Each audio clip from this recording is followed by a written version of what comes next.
Welcome to the Public Works Committee meeting for September 2nd, 2014. Mayor, I think you have a couple of awards. We're going to do several recognitions. If everybody could join me down in the front. We'll have about 4.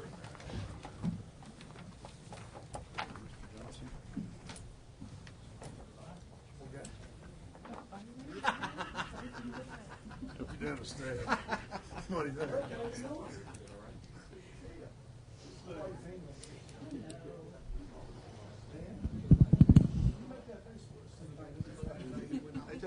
I do what I'm telling you. Let me grab a cheat sheet. Okay, we've got several people to honor today. And first is Employee of the Month, September 2014, Maggie Eaton.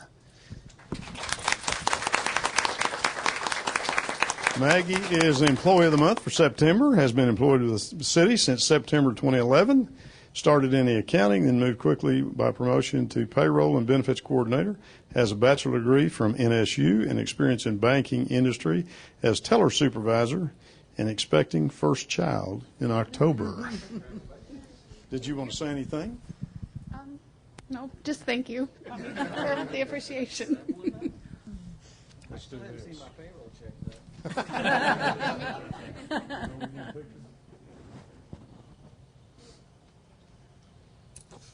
Thank you.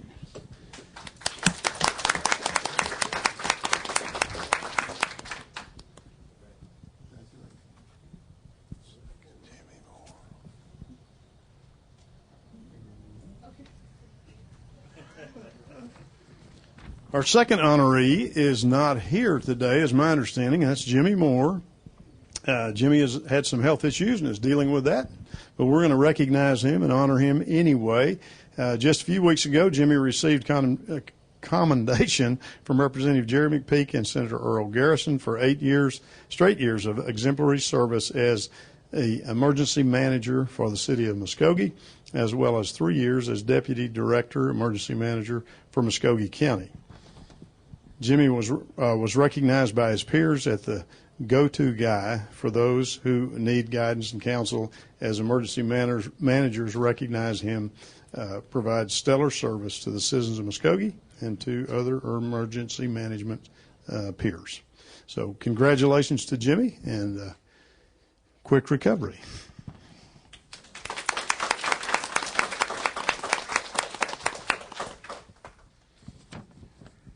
And Deborah, if I mess up, if Deborah is here, Kanians is being recognized.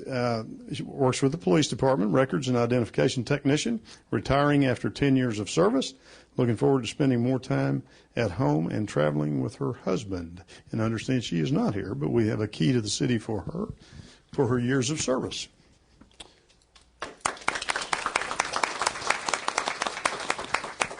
And then Sonia Thomas, after almost 33 years of service, starting in purchasing, moved to cemetery and to municipal court since June of 1985. She is looking forward to retirement to spend time and focus on her grandkids. And Mr. Gully can obviously give it. Yep, that's a good idea. And their sports activities. And I understand she has a grandson who was drafted in the NFL. Looking forward to spending a lot of time, quality time, with her husband of 43 years. And congratulations to Sonia Thomas.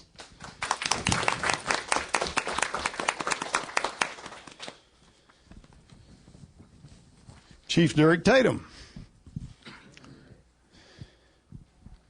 It's funny when you're giving away money, you can get people up here, huh? Dollars for your ideas. His idea was to reduce random drug and alcohol screening for non-department of transportation employees, saving the city thousands of dollars over the next 2 years. And here's your check, and I'll not disclose the amount, but it's $180. Congratulations, Chief. Good deal. Thank you.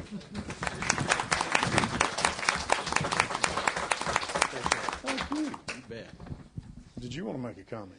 Well, just FYI works, so if you got an idea, send it in. You might get a check. And we'll shake your hand all the way around for the check as well. Thank you. Thanks. That's it. Okay, thanks. Yes, manager. Get mine and I'll need it because mine's right up here.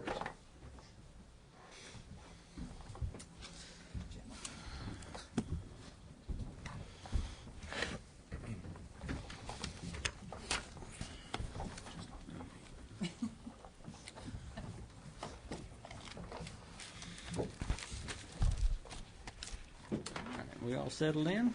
Item number 1, Pam. Consider approval of Public Works Committee minutes of August 19, 2014. Any additions or changes?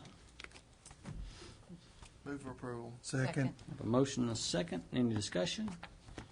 Roll call. Deputy Mayor David Jones. Yes. James Scully. Yes. Dan Hall. Yes. Marlon Coleman. Yes. Wayne Johnson. Yes. Leanne Langston. Yes. Ivory Van. Yes. Derek Reed. Yes. Mayor Coburn. Yes. Motion carries. Item number 2. Consider approval of a citywide reorganizational plan or take other necessary action.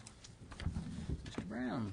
Well, thank you very much, Mr. Chair and members of the committee. We have a PowerPoint presentation I'd like to run through with you rather quickly, but really want to talk to you about, where all this started. Well, that's the current city organizational chart. As you know, it consists of about 13 departments, of course. That's the one that we've been dealing with here. Now, city's charter requires that departments be established by city ordinance.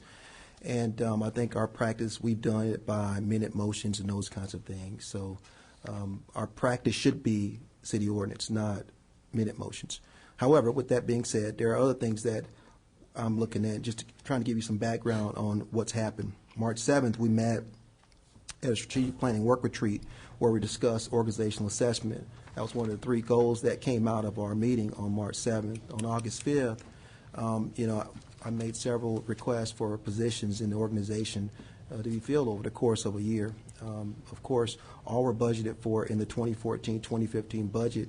2 of the positions I intend to pay for out of existing vacancies in the organization.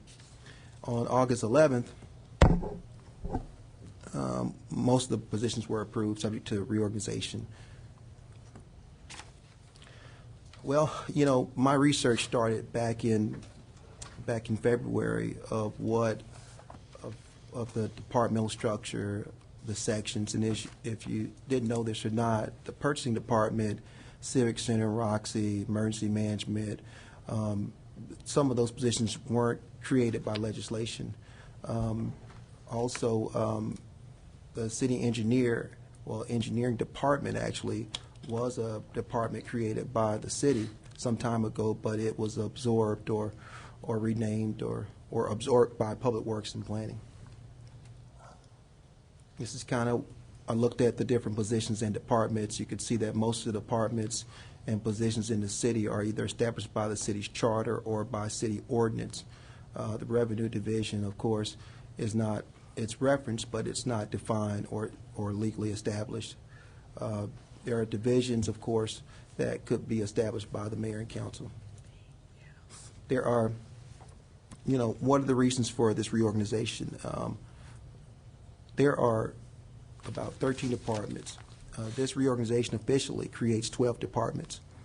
7 departments, law, engineering, retail business, which is new, administrative services, which is a new department, police, fire, customer and support services, which is new, reporting directly to the city manager. There are 5 other departments, human resources, fleet, information technology, finance, and purchasing. Those are new, and administrative services are new. They report directly to the administrative services director / assistant city manager.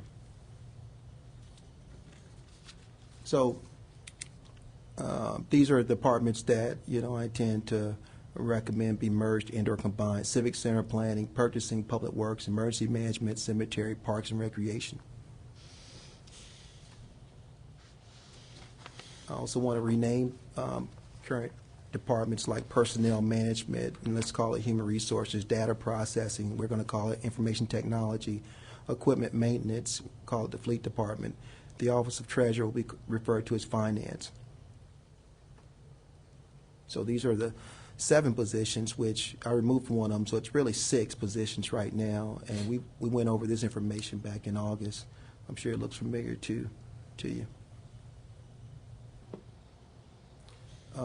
What are the benefits? Well, the city right now is currently acting outside the city's charter and ordinance, and what this reorganization does is really just cleans up how we operate and what we call ourselves and how the departments are organized. It's going to benefit us because we haven't really kept up with changes outside the city and really haven't been able to capitalize on many of the advances in technology and industry. It's going to make us more efficient. It's going to reduce span of control, and it's going to have accountability, checks and balances broken out. So there are some benefits into reorganizing the city. We hope that all of this will help us budget for outcomes in the next budget year. This is what the new structure will look like. The citizens of Muskogee is the electorate, of course. The mayor and council is that purple box there. And, of course, these are the agencies that currently report to the mayor and council. The citizen advisory boards, those are all the boards of the city: Urban Redevelopment Authority, Planning Commission, Parks and Recreation Board, city clerk, city manager, legal officer, which we refer to as the city attorney, and municipal judges. Those are the folks that report directly to the mayor and city council. Under the city manager, those are the departments that report to me. The law department is required under city ordinance to be headed by the city attorney or legal officer.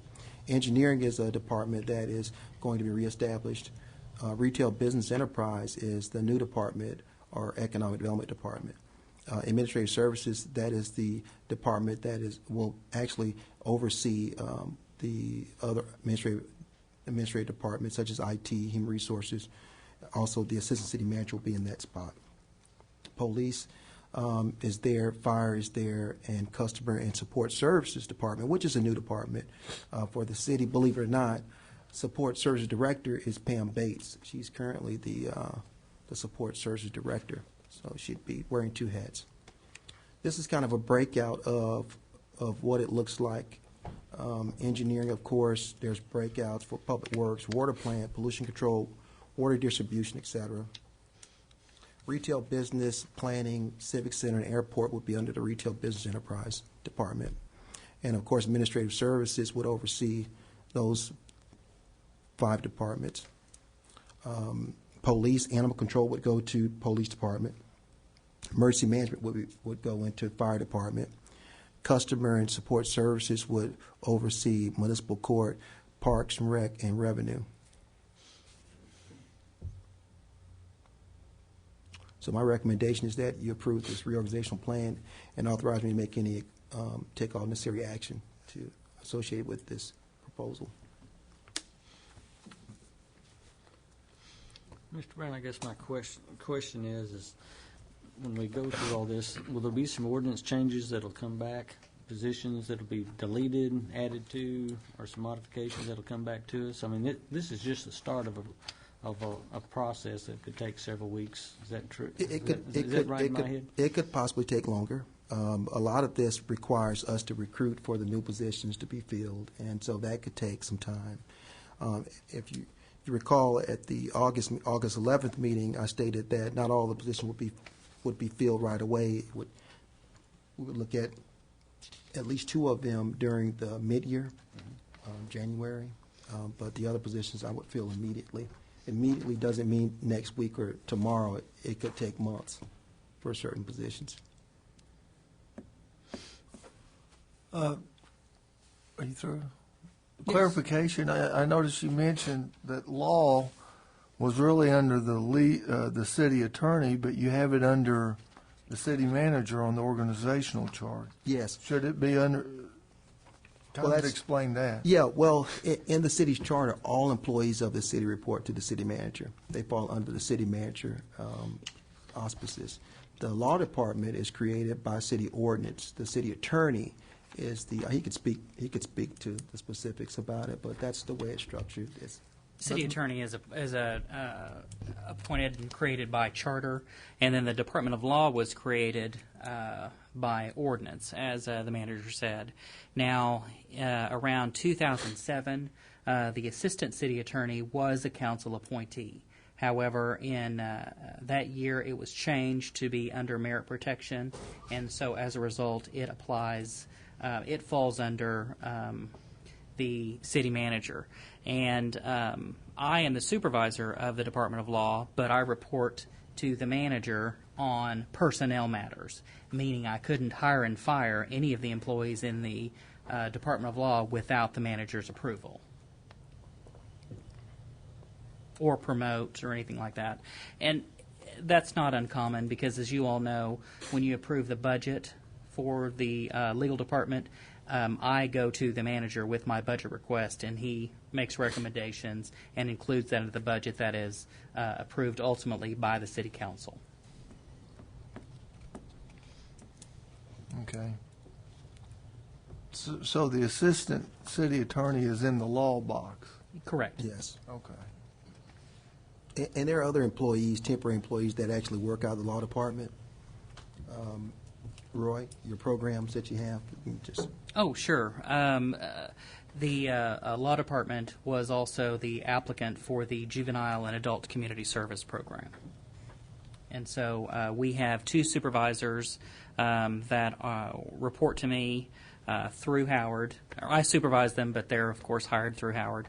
And then we also have a contract that I administer for the juvenile program, and that's through McCoy's, and you all are very familiar with that program. We've had it for a number of years. So even though you report directly to the city council and the mayor, you just have to work in conjunction with the city manager, kind of? Yeah. I mean, he's because got the same thing with the city clerk. He said the support services would be under Pam, and it looked like that was under his, too. So y'all report directly to us, but you would still have We have portions of our department, such as those that kind of relate to dotted lines here and yes, there. Okay. such as personnel matters. Okay. Because everyone, as the manager said, everyone other than Pam and I and the municipal judges report to the manager. Yes. And so if I wanted to terminate, discipline, or have any kind of employment action against anyone within the Department of Law, I would have to run that through the manager for ultimate approval, as would Pam with her departments. Okay. So not much changes? No. And in fact, I will point out that in my employment agreement that you all had signed, it does reference those provisions, that I am supervisor of the Department of Law. However, I report to the manager as it relates to personnel matters within that department. So this change, it's not really a change at all. It's more of a clarification of what is actually in existence. Happen. Mr. Manager, would you agree with my assessment? Yeah, on that? no, I mean, that was one of the things about the current organizational chart. Didn't show all the things that are happening. This is why we're trying to clean it up and make sense of it all, so. Good question. Along Mr. Gully's questions about the ordinance, do we need an ordinance to make some of the changes, or I'm trying to figure out which needs to go first? Well, the charter says may. I would like for an ordinance to be drafted, and so we can have it to be considered at our next September 8th meeting.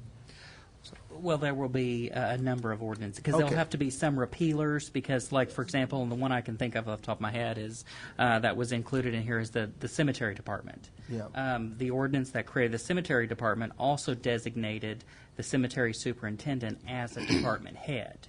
Now, under this reorganizational chart, that won't actually be in effect. He will report to, I believe, the engineer, if my recollection is correct on Yes. seeing that. And so we'll need to make a revision to that ordinance to make that change from calling that person a department head to just a superintendent. And that was just one example. There may be some others. Looking at the manager's chart on there, we'll need to review all of those ordinances, determine if there are any portions that will need to be repealed. And in some cases, there'll need to be new ordinances that are created, such as for the new positions.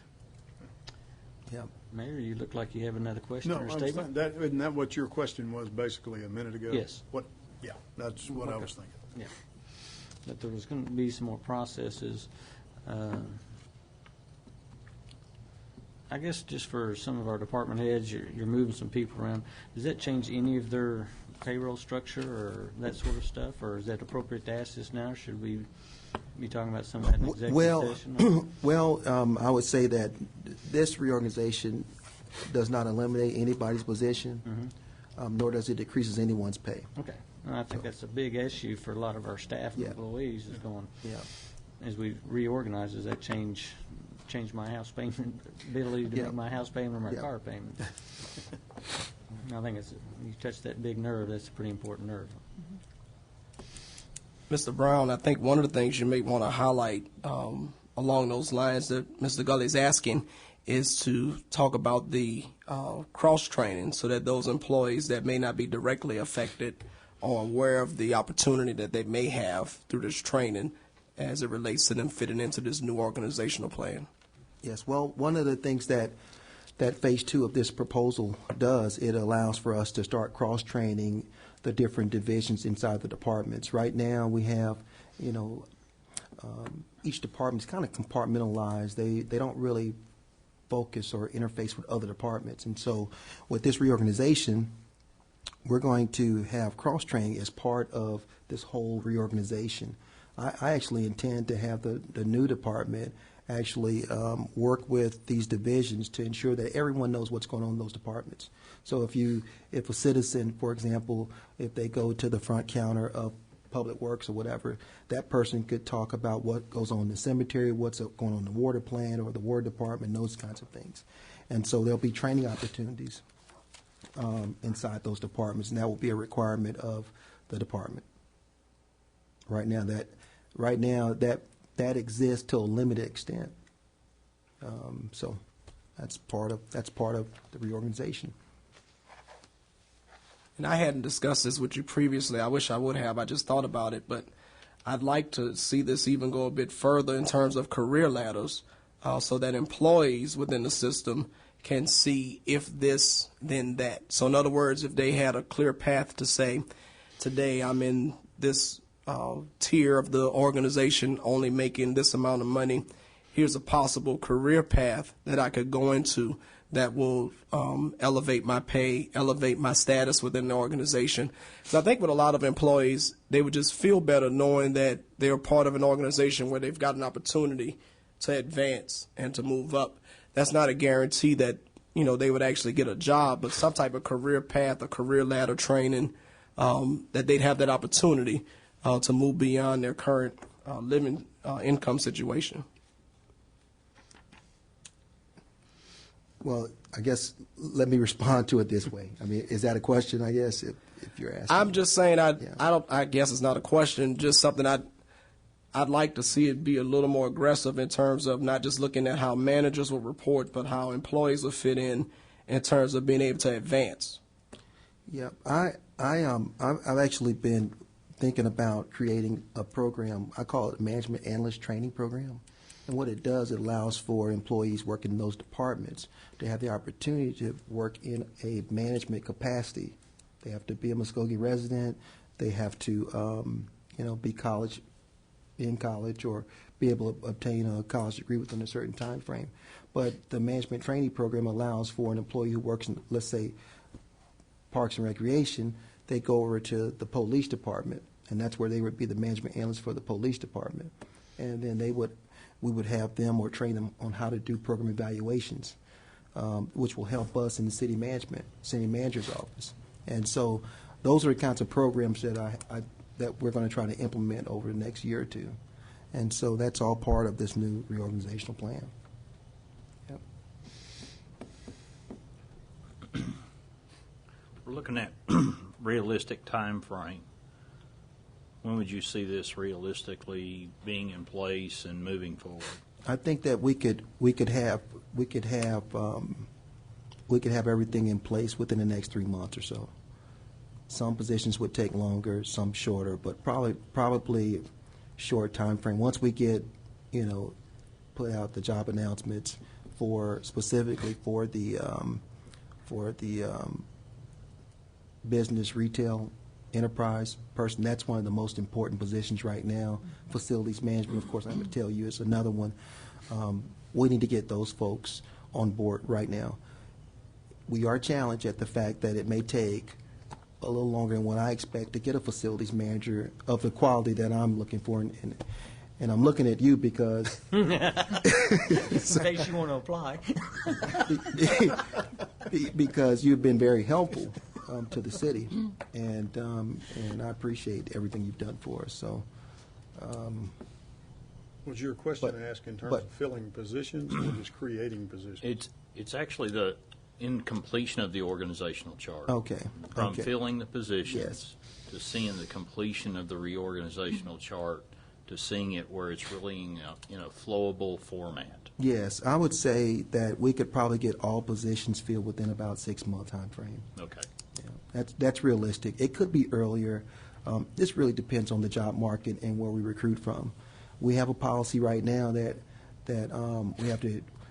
we have to advertise the positions internally first, because there may be someone in the organization that's qualified that could have first dibs on the position, and so we want to do that.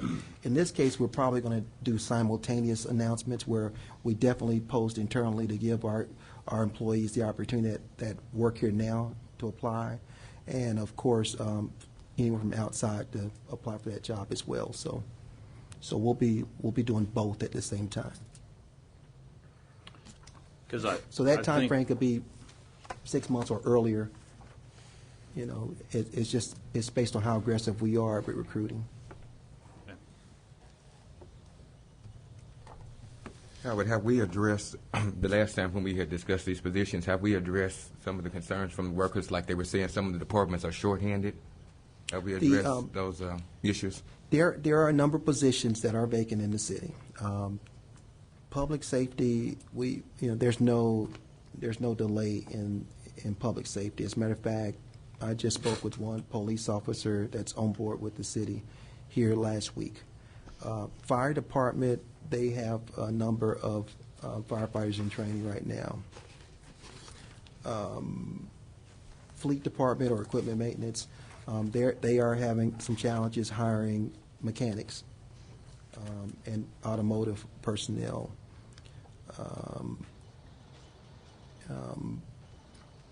We've hired a couple of sanitation workers. We've had an issue there. Parks and Recreation, we just authorized the hiring of a lady to replace a guy who was over swim and fitness and the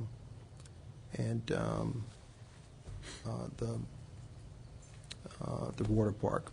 So I don't know if this is an appropriate question to ask. Are we anywhere close to reaching any kind of agreements as far as contracts with the unions?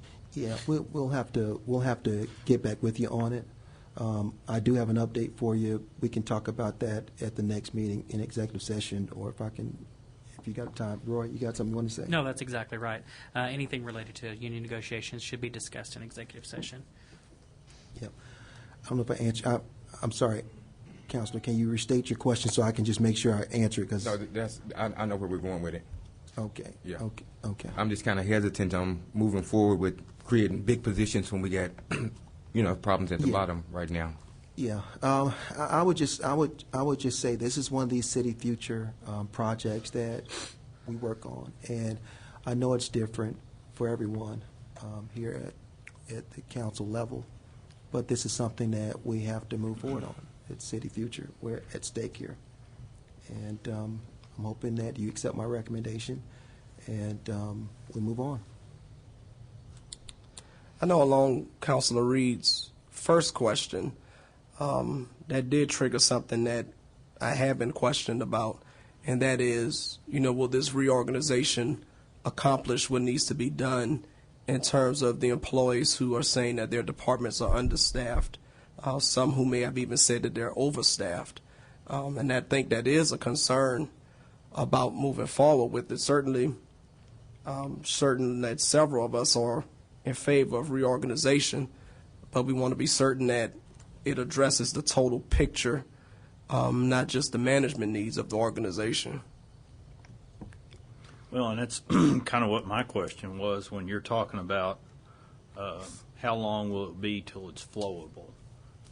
Anytime you go through a massive reorganization, when you're looking at 3 months of getting position filled and then till it's a flowable organization, it's going to take a long time when you're looking at 6 months. Probably realistically, till our community starts seeing real change, it's going to be 9 months to 12 months, or even our employees start seeing real change, it's going to be 9 months to 12 months. But I think any of us will say what we see has been occurring needs change. And we all know we were wanting to see change. The reorganization, I think, will bring about that change. I think it's directed toward moving forward about customer relations. It's streamlined about customer relations and serving our community. Now, how that all falls out, I think there's going to be, anytime you go through change, there's going to be a whole lot of obstacles and a whole lot of challenges. And I think it boils down to, are we all committed to making sure we're going to follow through with all those challenges? It's not just Howard, it's all of us. Are we committed to making sure all those bumps in the road are taken care of? Because there will be. I mean, when you go through this type of reorganization. And I agree. I'm just concerned about how far, excuse me, how far down the line, it's been communicated that this is more of a benefit, and that we are concerned about your job, what you do. Do you have the support? Those types of things. Certainly, I'm not, like I said, something Councilor Reed said just got me thinking about some of the things I was asked, and I just was concerned about that. Yeah. Well, let me just make this statement, if I may. I intend to meet with staff about this. I'm going to try to go on a road show and talk to staff about how the reorganization will benefit the city and employees. Right now, I met with the senior managers of the city, but I intend on having group meetings with employees at the Civic Center about this particular thing and how we carry out this plan. So that helps.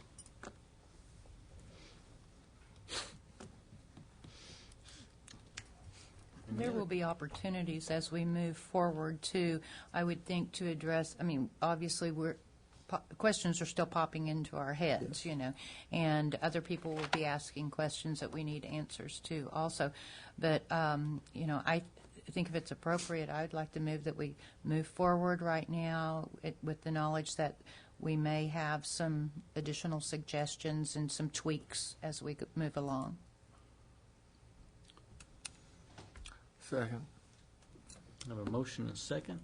Any other thoughts, comments? Roll call. Deputy Mayor David Jones. Yes. James Gully. Yes. Dan Hall. Yes. Marlon Coleman. Yes. Wayne Johnson. Yes. Leanne Langston. Yes. Ivory Van. Yes. Derek Reed. No. Mayor Coburn. Yes. The motion carries. Item number 3. Consider approval to authorize the solicitation of proposals for the marketing, management, and if appropriate, operations of the Muskogee Civic Center and Roxy Theater, or take other necessary action. Mr. Brown. Heavy agenda tonight, fellas.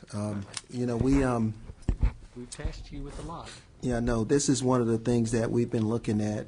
We've had issues over at the Civic Center with the management of it and the operations of the facility. If I would say maybe 2 or 3 months ago, Councilor Johnson's been helping us with the boilers and chillers and the HVAC equipment here. I have aggressively tasked HR to look for at least a temporary person to help with the facilities there on site. And we've just had a lot of challenges there with the Civic Center in terms of that.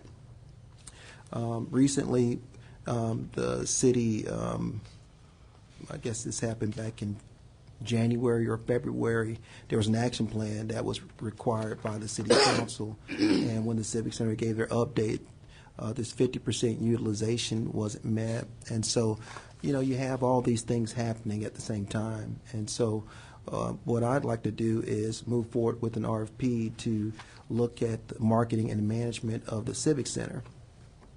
I put Roxy in there, but my goal is to look at the market for Roxy as well. But Civic Center definitely look at trying to get a public-private situation to occur. So with your permission, I'd like to move forward with doing an RFP. So it would include the Roxy, or it wouldn't? It would. Just like this SFA contract, we want the option to see what the option would look like. Okay.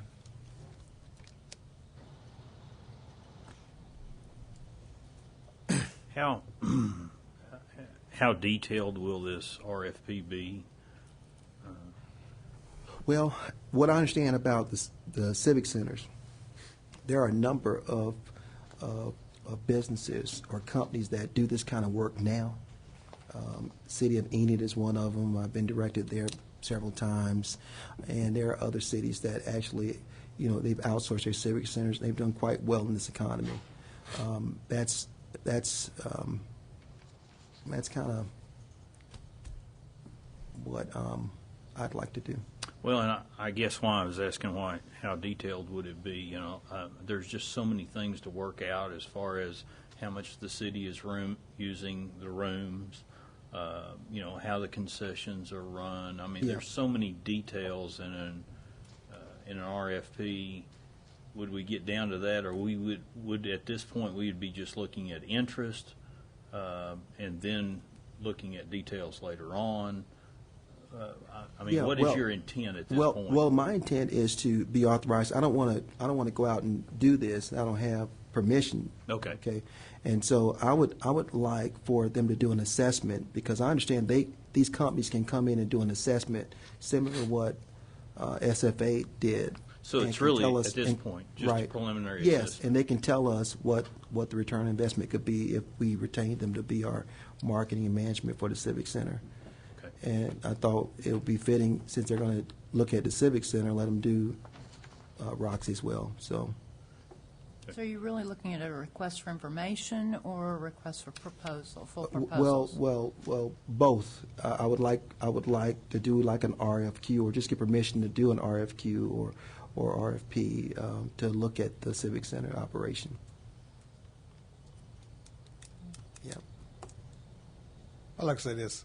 Last time Cassandra and Amy was up here, I didn't say this, but when they done their report, I think they done a magnificent job as far as their report. And on the Civic Center, like I was saying before, what really I seen that really bring people to that Civic Center was bulls and dirt. Also, you have the basketball tournaments. Also, you have the circus. But one thing wasn't mentioned last time they were up here was that I think it was last year when the Manuelites came, that right there, that packed the Civic Center, that packed the hotels, that wasn't mentioned.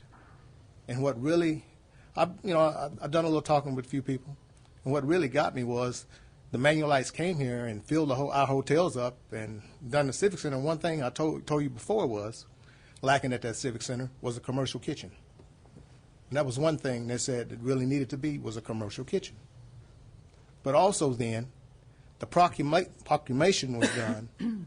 It wasn't done by the mayor. It wasn't done by a city councilman. It wasn't done by the deputy mayor. And I thought that was, for somebody that comes here to our city to spend that much money, I think it should have been more, addressed for the proclamation. And, that's just my thought. But I don't know if y'all knew that or not, but that was brought to my attention. And I thought I'd let you know that today, because like I say, the Civic Center is, we can get people here. And the Manuelites, when they came, they packed the house. And also another event came, was when Miss Clayton was here. That packed the house. That was a nice event. So we need more nice events, along with the cows and the dirt. The bulls and the dirt and stuff like this. Any other questions or discussion? I'll entertain a motion. Move for approval. Second. A motion and a second. Any other discussion? Roll call. Deputy Mayor David Jones. Yes. James Scully. Yes. Dan Hall. Yes. Marlon Coleman. No. Wayne Johnson. Yes. Leanne Langston. Yes. Ivory Van. Yes. Derek Reed. No. Mayor Coburn. Yes. And the motion carries. Item number 4. Hold a public hearing and take action on the approval of an ordinance rezoning the property located on North Dayton Street on North C Street, more particularly described in the ordinance, from D Multifamily Residential District to F General Commercial District, and if approved, authorize staff to revise the official zoning map of the city to reflect said change. We're now on the public hearing. Mr. Garvin. Mr. Chair and members of the committee, the applicant, Muskogee County EMS, is requesting approval to rezone .16 acres from the D Multifamily Residential District to the F General Commercial District. The property is located north of Dayton Street on North C Street. The reason for the rezoning is to allow a storage facility for the emergency response equipment. Looking at the existing zoning land use within the area, starting with the site itself. Currently, the site is zoned D multifamily and is undeveloped property. North is Zone D, multifamily, also undeveloped property. It is fenced in and has a carport, but is not currently being used for anything. South is zoned F, general commercial, and is undeveloped property. That is actually the location where the storage facility will be built, and it will be connected to the portion they are rezoning. East is Zone D, multifamily, and there's vacant apartments. And west is Zone G, light industrial, and is the location of the collision center. You can see where the arrow's going to is an alley. That alley separates lots 7 and 8. That alley was closed by the Muskogee County EMS. The reason why they closed it is to allow that storage building. They wanted to combine the two lots together. The portion that they're currently rezoning will mainly be used for access to get to the storage building that will be located on the lot on the south side of the alley. Evidently, they've got some pretty large equipment for their emergency response, and they need a lot of area to maneuver and get them in and out of this proposed facility. The land use map indicates commercial zoning within this area. This request complies with the land use map and the comprehensive plan, and has been recommended for approval by staff and planning commission. I'd be glad to answer any questions. Thank you, Mr. Carpenter. Seeing that no one signed up to speak to this issue, we're closing the public hearing. Do we have any discussion amongst the council or this Public Works Committee? And any questions for Mr. Carter? Move for approval. Second. Have a motion and a second. Any other discussion? Roll call. Deputy Mayor David Jones. Yes. James Gully. Yes. Dan Hall. Yes. Marlon Coleman. Yes. Wayne Johnson. Yes. Leanne Langston. Yes. Ivory Van. Yes. Derek Reed. Yes. Mayor Coburn. Yes. And the motion carries. Item number 5. Discuss City Code 54-147 related to aggressive panhandling and licensing privileges, and if necessary, provide direction to staff. We have one, just for the committee's information, we have one person in the audience wishing to speak to this. Councilman Johnson. Okay. I'd requested this to be put on the agenda, and it wasn't this weekend, but it was the weekend prior to this. There was really, it was kind of a weekend unusual than what we had normally had. As I was working that weekend, traveling down Shawnee, and there was probably 16 panhandlers in down Shawnee in our community that's abnormal from what we normally have. And they ranged in the age from 20 years old to 30 years old, a lot younger than what we normally have. And it was really discouraging to me from when we originally put together the panhandling ordinance, because we wanted, or I felt like, as I served on the committee, we wanted to accomplish a number of things. One, we wanted to make people aware of a lot of the services that we have in our community. So one of the things about the panhandling ordinance was if they came down and they had to register in our community, they would be made available and made aware of all the services that we have for free in our community. So that was one of the things about registering. So they are made aware of all the free services that are available in our community. The other thing is they would be made aware that they cannot aggressively panhandle in our community, and they would be a background check. We also put in place that they would have to wear a safety vest. Part of that was for their protection, and also it was help identify. So I really felt like we put in place a really good ordinance that would help protect our citizens and would help protect those that may be panhandling. But it was very evident 2 weekends ago that I felt like we had probably put in place something that encouraged panhandling in our community. I've seen it increase instead of decrease in our community. Not shortly after that, I went out to Lowe's, and I saw a sign that was probably 4 by 6 that was very vulgar. And it was from one of our panhandlers that are normally in our community, and I felt like the person that had written on this sign felt like they had to get more aggressive because of all the other panhandlers. Competition had arrived in our community. So it is really apparent that something needs to be done to make a change. in our community, because I think our intentions were good, to make it safer, to make them aware of the free services that are available in our community. But I feel like our intentions were well, but I think we've licensed panhandling in our community, and we've drawn it to our community. And that was sure not our intent. That was not my intent when we put this ordinance in place. So why I put it on the agenda is what I wanted to do is bring it to the council, see if anybody else felt the same way I did, where we could possibly meet together and look for potential solutions. I've also talked, I don't want to bring up any names, but I've talked with other, we've got so many wonderful resources. And I think that's one of the reasons why it is prevalent in our community. We've got so many giving people in our community. If there was nobody donating to these individuals, it wouldn't exist in our community. If there was no donations received, it would stop. But our community is very giving, and that's why it exists.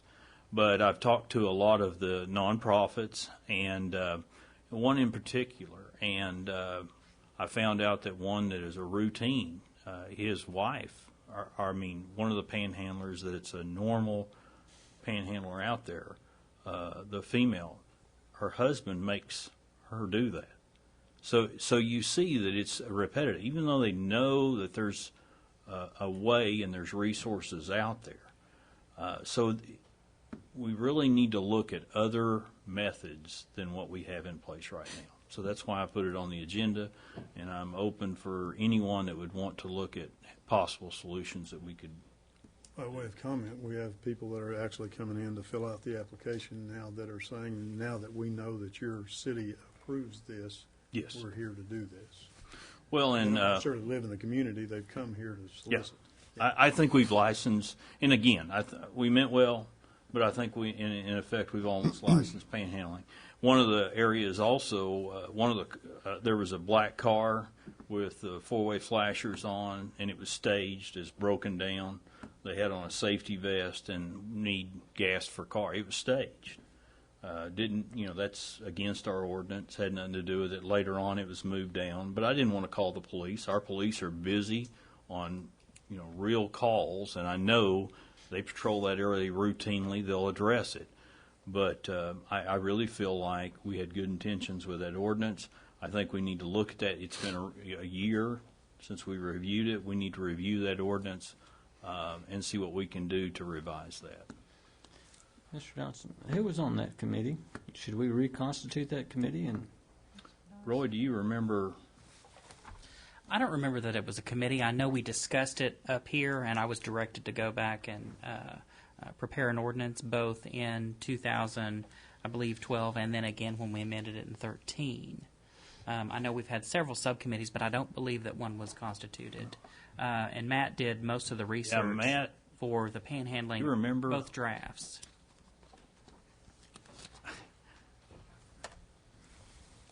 We had a number of discussions on this. I don't know that we had a formal committee formed, but there was a great deal of input through a number of members of council at the time. It seemed like a committee. It seemed like a committee. It felt like it. Lots of discussion. We love committees. If I remember right, when I was sitting down there, ex-councilman Howard, he brought it to y'all's attention. That's who did it. Yes. He's the one who brought that. As far as the committee, I think we just discussed it up here several times, and then, like you said. Well, maybe we need to form a committee then to revisit this and get some input from the public and our staff and everyone. That's what I would suggest. Yeah, I just want to make that at council. Yeah, I'll do that. Which would give us till next Monday night. Mm-hmm. Councilor Johnson, I sympathize with what you're saying. That it's a problem. It's a concern. I'll paraphrase because I think you saw the sign that I saw. And I think that if a young man half my age has enough banter skill to say he'll eat the butt of a skunk because he's so hungry, then he ought to get a job telling jokes and not necessarily take advantage of the situation that we tried to provide for those people that we thought we were helping. Because now it appears, along the comments that the mayor suggested, that are you helping by welcoming it and especially when the people are not in our community. They're making Muskogee a dump, and not helping us to do what we try to do to help people who may actually be in need by giving them, because I think on the back of the permit it references getting help from Bridges Out of Poverty and some of the other places in town that can assist them to help elevate their situation. But now if we're going to have people to come into the community to take advantage of it, because we've almost advertised without it being that intent, we've advertised to say, come to Muskogee. It's a problem. And I guess it's generational. I think if somebody half my age could hold up a sign, they could work. They could be doing something, or they could pursue the resources that we try to make available through the Nonprofit Resource Center, through Bridges Out of Poverty, through the Wish House, through several possibilities that we have here that certainly they do not have in other cities. I saw something on television this morning. The director of the John 3:16 mission in Tulsa was talking about the homeless problem and things that they have in Tulsa. And he highly encouraged asking citizens to please not give cash to people who were panhandling or appeared to be homeless or whatever. And he rather suggested, give them more information about the services that are available. There are plenty of places that are available. Maybe we need a different approach to it, maybe in what we hand out. Or maybe get on the phone and contact people if we see someone, contact some of these resources that we do have. Well, and I was up here when ex-Councilman Howard brought this to our attention, and I remember a lot of the conversations, how we didn't want to upset certain people, and we didn't want to discriminate, and we didn't want to push people away or not offer people the help of our city. I think we went so far one way that now we need to go, to balance this out, we need to go a lot the other way and put some things in place to basically stop a lot of this and say, if you need help, go to the Gospel Rescue Mission. We're not giving you any more money. We're not making it legal anymore. And I understand that one of the big concerns was during this time was when our firemen do pass the boot. And that was one of the issues that was brought up. I'm almost in favor of saying, guys, I know it's an important deal for y'all, but if that's the only thing and a lot of people voted to accept the ordinance for panhandling because of the firemen. I love the firemen too, guys, but I'm sure that they can find a way to pass the boot and get their money without us having to allow panhandling in Muskogee. That was a big issue at that time. If I could add something to that. Related to the firemen, that had to do with where they could be in relation to the street, not the act of panhandling itself. So I just wanted to clarify that point. That's why we came up with the vests and whatnot, so they would be able to be visible to cars. Yeah. After we passed that ordinance, I saw people almost make this their job to panhandle. And after that, you would see, before the ordinance, it were mostly people from out of town working their way through. After we passed this ordinance, you would see the same people at the same locations over and over again. And I think we have done something to encourage this, and I think we need to re-look at this ordinance and see what we can do to maybe change that attitude. Mr. Chairman, may I ask a question of the Chief? Chief, you were talking about the ordinance, but remember we did 2 amendments. We created the ordinance which prohibited aggressive panhandling. Yes. And then we made it required a privilege license. Yes. Would your comment change? Was it when we first did the aggressive panhandling prohibition, or was that when we did the licensing? I think it's when we did the licensing. Okay. And because actually, the licensing allows us an opportunity to approach them. Before, we really didn't have a way to approach them. But after we licensed this, it's almost like, especially at 32nd and Muskogee, I go that way home every day, and I would see the same people over and over again. So I think we have kind of encouraged this, and we need to relook at this thing. but that doesn't necessarily mean that an ordinance is bad. It just means that maybe we need to relook at this and evaluate something in order to come up with a solution to this problem. I know that Tulsa's had an increase in the number of their panhandlers recently too. So we need to kind of look at this thing from a broad perspective and see what we can do.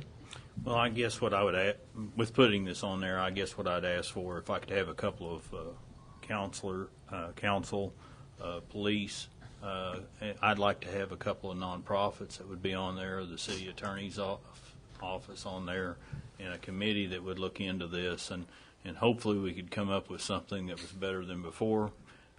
We had good intentions before, and I think, we had good intentions before. We may have good intentions this time, but I think we can come up with something better because it just went for naught. Mr. Tucker, one thing thought that I had is, garage sales, you can only have so many a year in your household. That's 2 a year. As we go forward, one of the things I would like to look at is, could you limit how many times they could actually go out and panhandle? Don't know, because this is a freedom of speech issue. It absolutely is. That's what we get us in trouble, because it's freedom of speech. But I didn't know if you could limit. Just a thought. If the council Ms. Rutlinger would like to address this committee, Yeah. if you'd like to hear from her now, or we wanted to do some more discussion. Ms. Rutlinger, if you could, your name and address just for the record for Pam. Thank you. Teresa Rutlinger, 2500 Shelby Court. You'll have 5 minutes.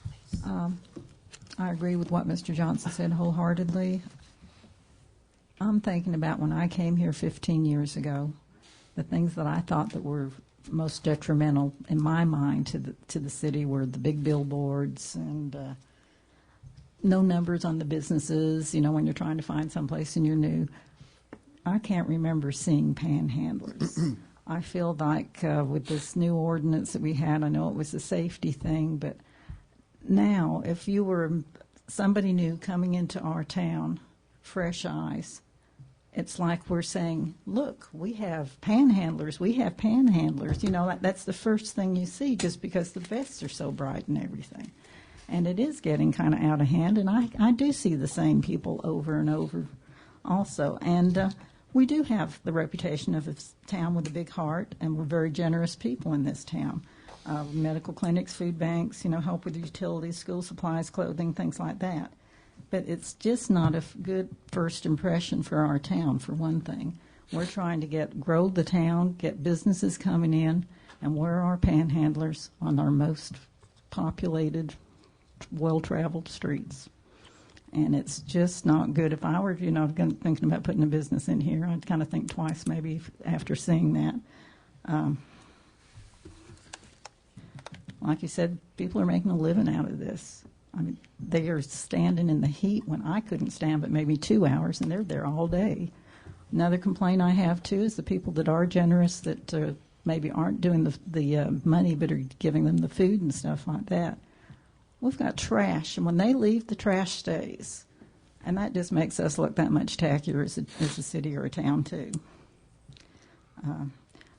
I had a thought. I don't know if you can contact some of these people that are homeless, and for people that have been homeless and have panhandled in the past, been able to get themselves up and get their take on it. Maybe they have some suggestions on what they think we can do as a town to help people that are, in this situation, but that aren't making a business or a livelihood out of it. And get their perspective on how we can handle this situation.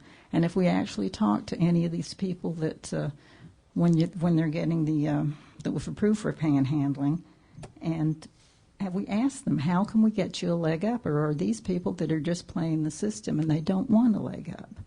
I just think it's horrible for our town. I know that we're trying to help, but it's kind of like the same thing with us in the Section 8, with all the apartments coming in. We're known as the Section 8 town of Muskogee. Of Oklahoma. And we're going to pretty soon be known as the Panhandle town of Oklahoma. And I think Oklahoma's, or at least Muskogee, the citizens require better than what we're getting right now. And I realize we were trying to be helpful, and it's just kind of backfired on us somehow. And I don't know what how to rectify it, but I'm thinking maybe if we can find people that have been in the situation, got themselves out of it, they'd have a real insight that a lot of us don't have. Thank you, Ms. Retlinger. Any other thoughts, comments? Well, you had mentioned freedom of speech. In our package, we have a page that has some cities. What are they doing that are allowing them to get away with prohibiting it altogether? They don't enforce it. The strict prohibition, because there were, let me get it up right here. Several. Probably 10 cities who have complete prohibitions on panhandling. Most of those were created in the 50s and 60s before the court challenges began. And we talked to how many of the city's attorneys? We called 4, and actually we're able to talk with one.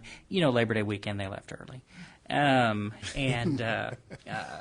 What that attorney, which city was that, Matt? Do you remember? Edmond. They had the strict prohibition on theirs, and there was also the one that I referenced in the email that I sent you all. They said that they just don't enforce it. But similarly, it was enacted in 1954. If I believe, so they just didn't enforce it. And none of these other cities, the rules are clear that you cannot enforce a strict prohibition against panhandling. Now, does that mean that some of these cities have done that and nobody's challenged it? Possibly. But the rules are very clear that it can't be strictly prohibited. And at least Edmond, which is a pretty good-sized city, at least they were able to recognize that. And sometimes when you look at some of these ordinance books for towns that are very old, you'll see ordinances that are not enforced. Edmond similarly had a prohibition against prohibiting affairs of married people, which is not something that typically you would think that cities would enforce. And in fact, Edmond does not enforce it. But nonetheless, it was put on books in the 50s. And that was the case with most of these cities here. You could tell, just like our Muni Code, a lot of them have Muni Code, it'll identify the date of enactment. And most of these, as I said, were in the 50s and 60s. But I think if we get a team together and we may identify some intersections that are dangerous intersections, that we could enforce it at those dangerous intersections. And Councilman Johnson, one of the other things that I would point out in the agenda item, just for purposes of discussion, and from our perspective on having drafted the ordinance, we identified several options that I think may be viable for the committee to discuss.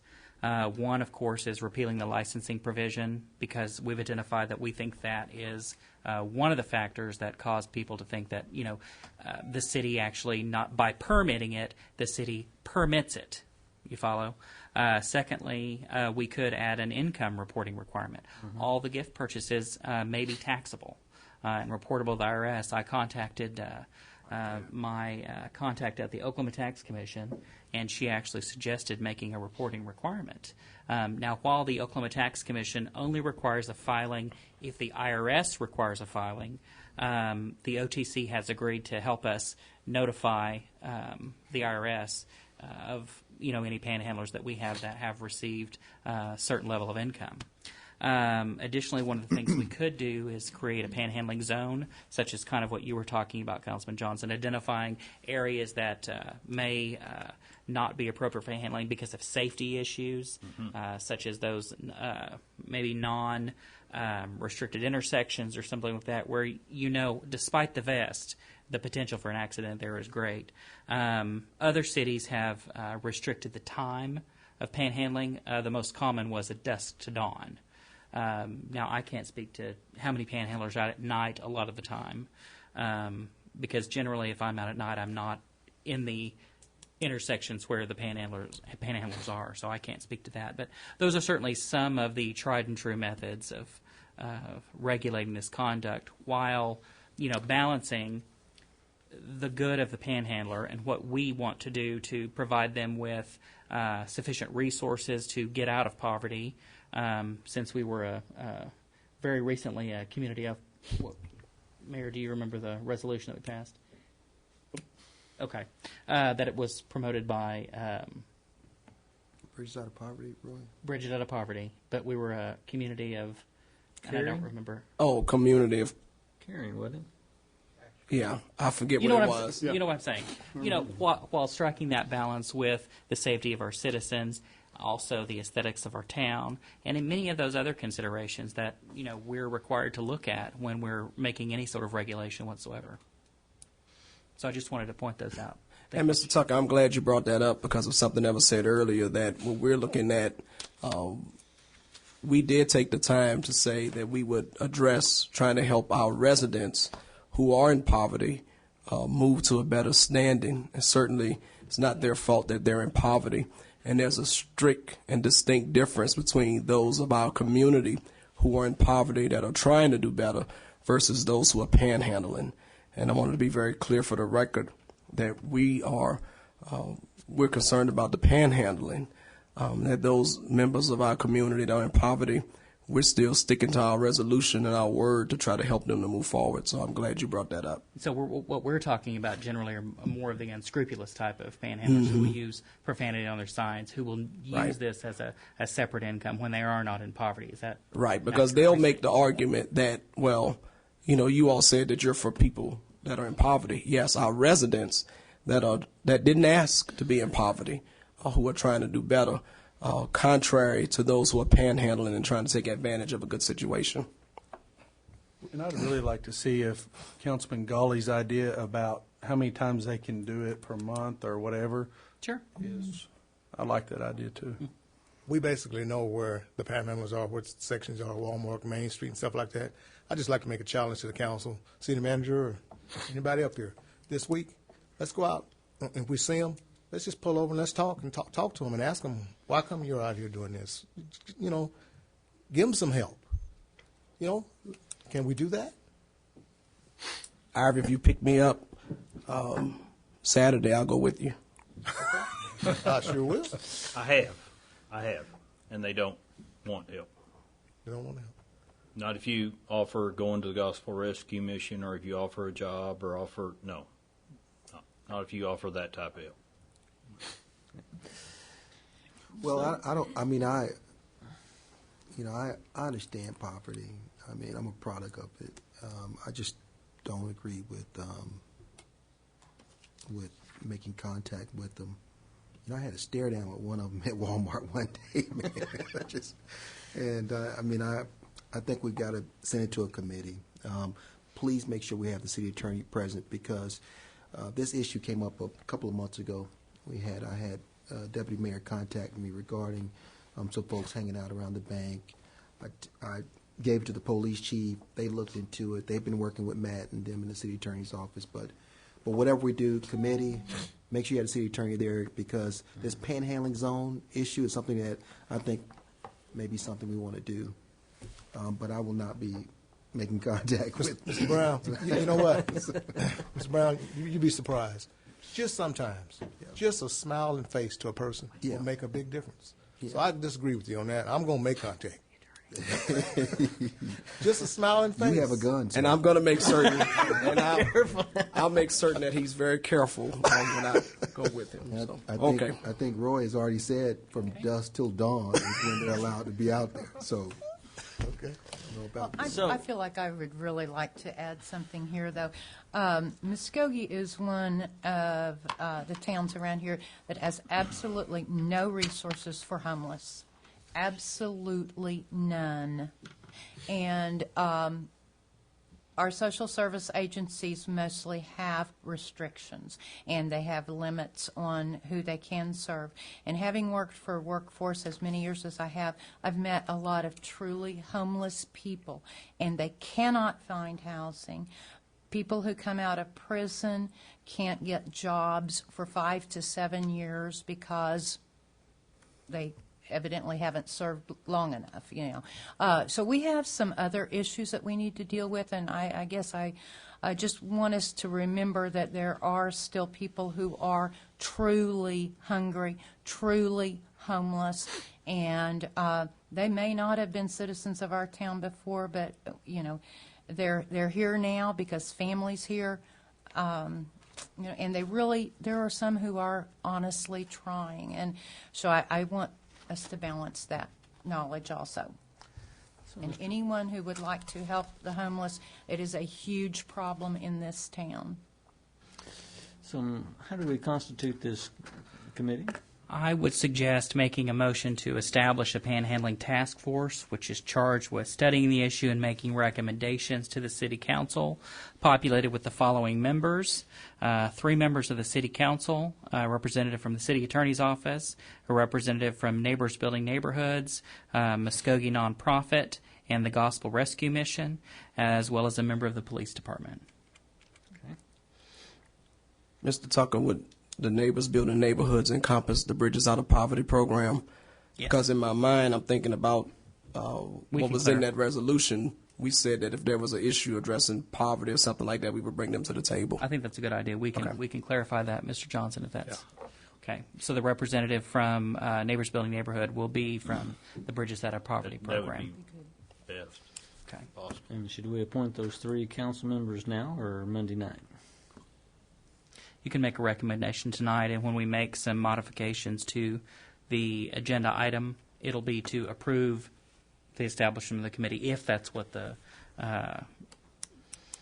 Public Works Committee desires to happen, and we'll put that on consent if it passes unanimously. So if you want to discuss those 3 members, that's appropriate, and I can include those in here. Okay. Mr. Johnson, I think you were the one who started this process. I would like to be on the committee, so anybody else? I would like to be on it if no one else cares. I have 2 volunteers. Do we have one more? I'll jump in. You jump in? Technically, we could have room for one more, for 4. I think the proposed motion was 3 members. Well, we hadn't done it yet. We hadn't passed that motion. Okay. I don't have a motion or All a right. second, but I didn't know if there was someone else on the committee on this that might want to be a part of that. Seeing none? I'll be Porter. I don't mind. So could you amend that to 4? I sure can.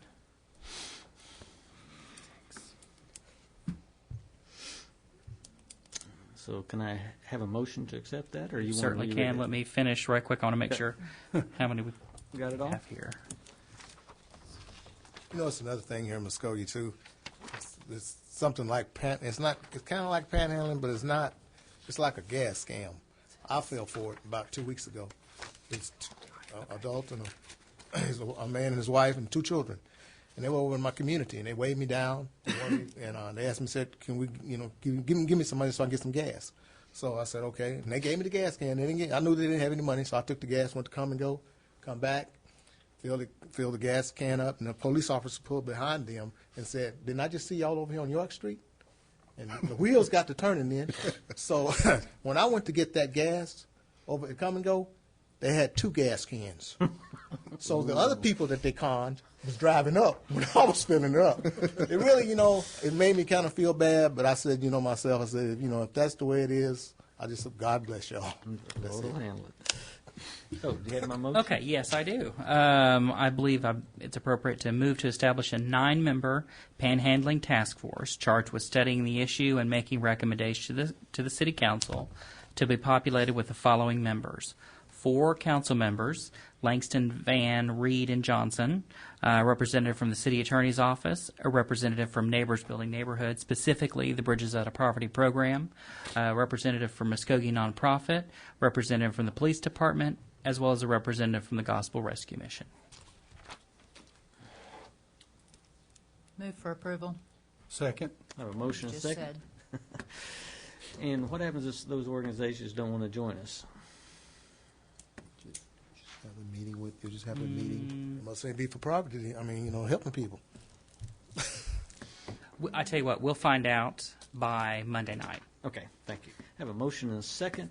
Any other questions or discussion? Roll call. Deputy Mayor David Jones. James Scully. Yes. Dan Hall. Oh, yes. Marlon Coleman. Yes. Wayne Johnson. Yes. Leanne Langston. Yes. Ivory Van. Yes. Derek Reed. Yes. Mayor Coburn. Yes. And the motion carries. Mr. Johnson, you can't be going anywhere because you're on item number 6.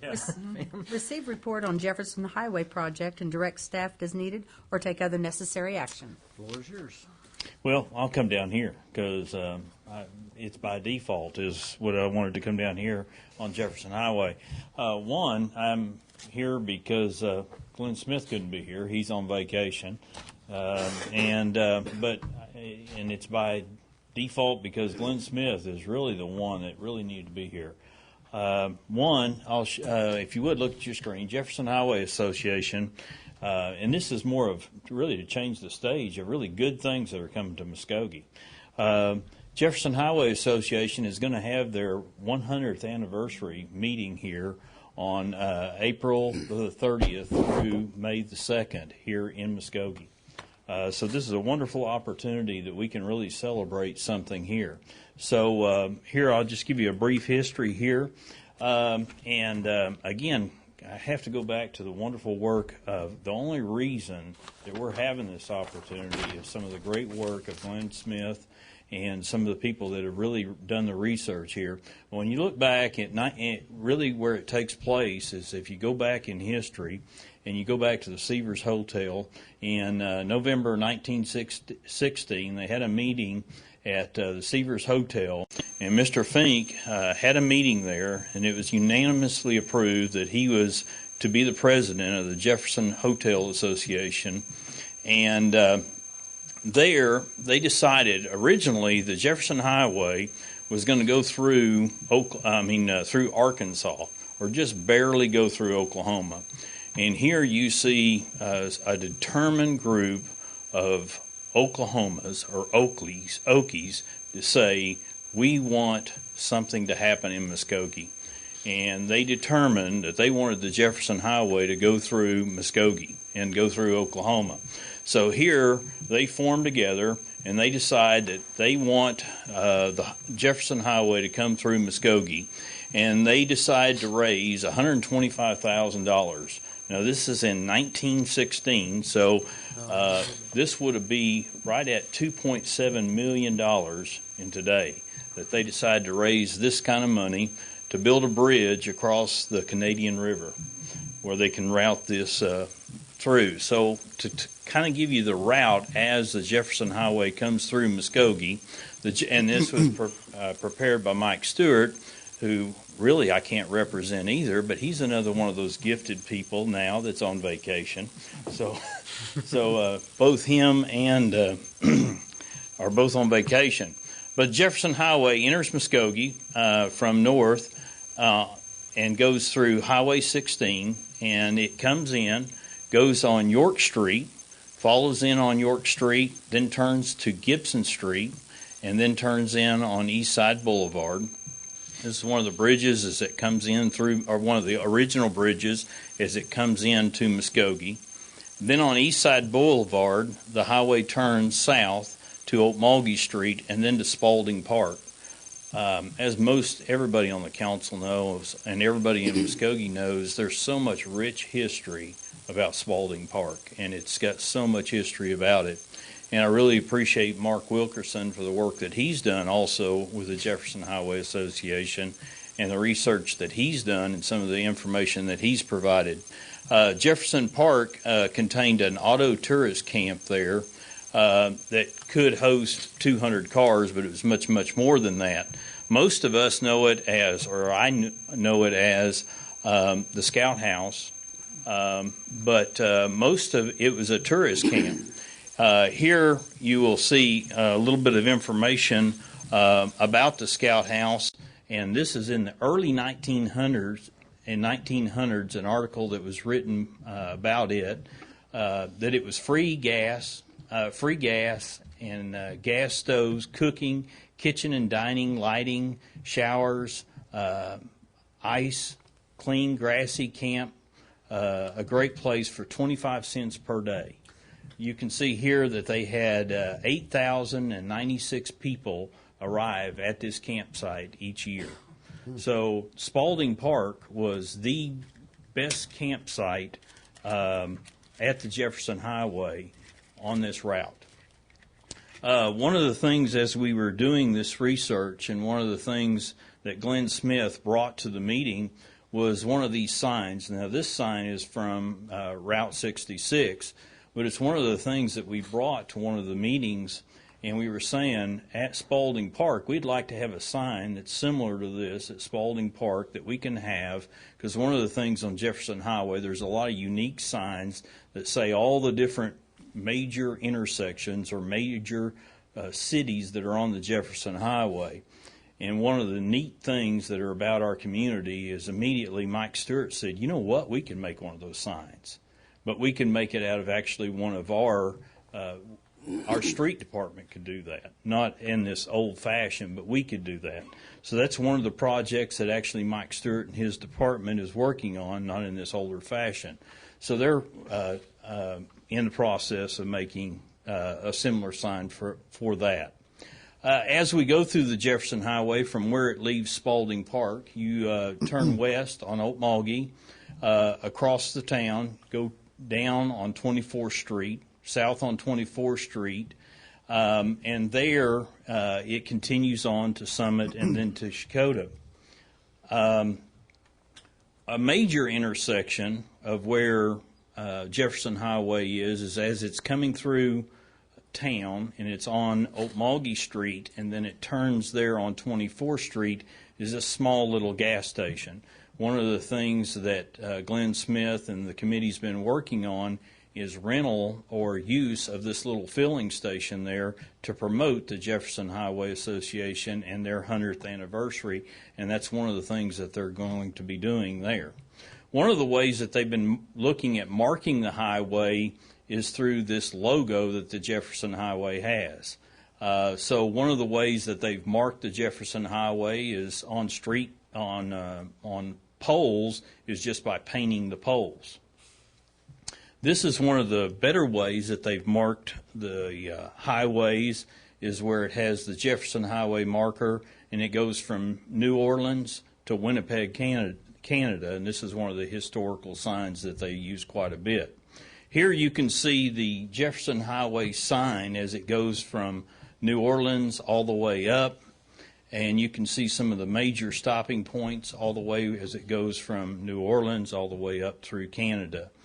I think what's really interesting there is if you'll see that dog leg as it goes through the state of Oklahoma. And you can see the commitment that those people had in 1916 to say, we're going to commit to moving this through the state of Oklahoma.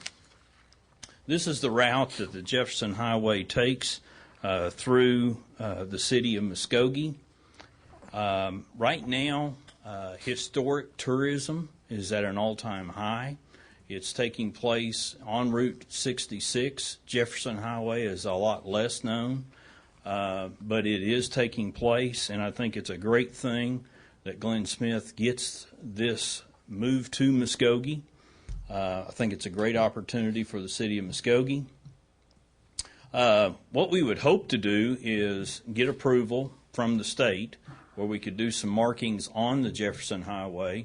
This is an example of Route 66, but if we could get JH marked on the old Jefferson Highway, we do not think that's quite a possibility. But what we could do is what we'd like to do is some of the markings that would go right up on top of the street signs that would just say Old Jefferson Highway, so it would not be confusing to our residents. So that's really what our goal is to just mark that as the Old Jefferson Highway. Part of us that have been working on it is, of course, the mayor. I have been working with Glenn Smith, with Mike Stewart, and what our goal is bringing this before the council to get the council's approval, where we can hopefully, right now we're waiting on ODOT's approval to mark this through the city of Muskogee, because we'd like to mark Jefferson Highway as it goes through. And what we hope to do is when we have this convention in April is that we really present Muskogee. I want to show you this and read this statement. That this goes back to 1916, and this was printed in Muskogee Times Democrat, November the 28th, 1916.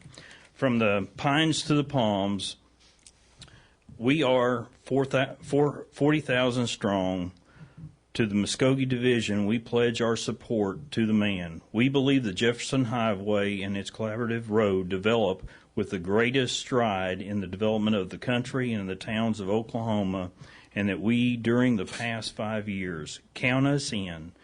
We are kept on better roads, and we are buying the space to tell us about it. We want the Jefferson Highway. We want to see it actually construction begin in the earliest possible moment.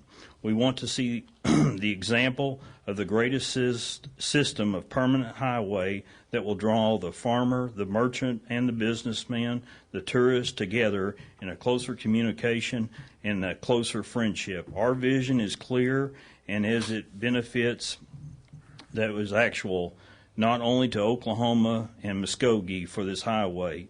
Is there anything that Is there anything you want Muskogee to do? You name it.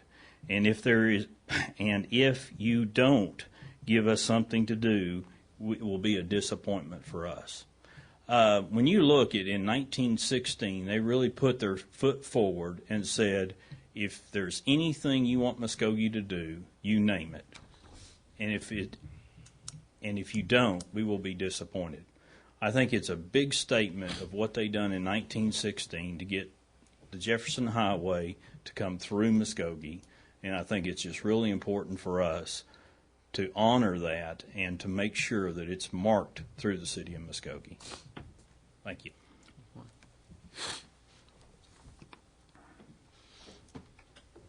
Any questions? Well, my question is what would you like? What's the pleasure that you want this committee to do for you? What we'd like to do is have permission to mark it as there's two ways that we can mark it. One is if we get permission of ODOT, is that we would do markings above the existing signage. If we do not get permission of ODOT, is that we would ask permission of landowners to mark it outside of the ODOT right away. But our goal would be marking the old Jefferson Highway as it goes through Muskogee. What kind of motion are you going to give to us, Wayne? I don't know technically that we need a motion yet. I think this is just kind of an awareness thing. And is this a direct staff? Yes. That's It'll what be I a kind direct of. staff, and then when we're ready to come back with the motion, we we'll have an answer from ODOT. Okay. Yeah. So staff understands the direction we're heading? I mean, obviously, I have prepared a if-then motion, but I think that would be the easiest way to do it. Okay. See, no action needed to be taken on that item. We are adjourned. We didn't have any citizens? Nope, sir. No, sir. Okay, I'll call to order the Finance Committee meeting this September 2nd, 2014. Item number 1. Consider approval of the Finance Committee minutes of August 19, 2014. August, okay. Any additions or corrections? Move for approval. Second. Motion is second. Is there any discussion? Roll call. Deputy Mayor David Jones. Yes. James Scully. Yes. Dan Hall. Yes. Marlon Coleman. Yes. Wayne Johnson. Yes. Leanne Langston. Yes. Ivory Van. Yes. Derek Reed. Yes. Mayor Coburn. Yes. And the motion passes. Item number 2. Consider approval of claims for all city departments, August 19, 2014 through August 29, 2014. We have a report from the Purchasing Committee. Purchasing Committee met earlier today and reviewed the report of claims, and I move for approval. Second. I have a motion and a second. Is there any discussion or questions?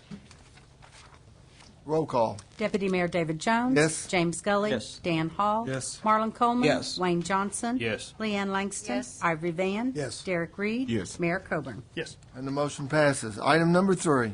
Consider approval of a facility management agreement with Sports Facilities Management, LLC, to provide ongoing operation and management services for the Love Hatbox Sports Complex or take other necessary action. Mr. Wilkerson. Mr. Chairman, committee members, this is the draft proposal submitted to us by Sports Facility Management for the management of Love Hatbox. It's still under negotiations. This has been reviewed by staff and will be resent to SFM for their consideration. It's premature now. I think the city attorney has suggested that we pass this to Monday night Without recommendation. Without recommendation.